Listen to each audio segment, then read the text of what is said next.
संभल के कुछ लोग आए थे हमसे मिलने जो मृतकों के परिवार के सदस्य थे। उसमें 2 बच्चे थे, अदनान और उजैर। अब सुनिए। उसमें 2 बच्चे थे, अदनान और उजैर। एक बच्चा मेरे बच्चे की उम्र का है, दूसरा उससे छोटा 17 साल का है। दर्जी के बेटे थे। दर्जी का एक ही सपना था कि वो अपने बेटों को पढ़ाएगा लिखाएगा। एक बेटा डॉक्टर बनेगा, एक बेटा भी सफल होगा दूसरा बेटा भी अपने जीवन में सफल होगा। उनके पिताजी हर रोज उनको स्कूल छोड़ते थे। उस दिन भी स्कूल छोड़ने के बाद अपनी दुकान में चले गए। उन्हें पता नहीं था कि विवाद हो रहा है। उन्होंने भीड़ देखी, घर आने की कोशिश की तो पुलिस ने गोली से मार डाला।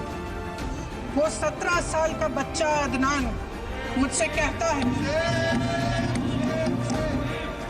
वो 17 साल का बच्चा अदनान मुझसे कहता है कि मैं बड़ा होकर डॉक्टर बन के दिखाऊंगा, मैं अपने पिता का सपना साकार करूंगा। ये सपना, ये आशा उसके दिल में हमारे संविधान में डाली।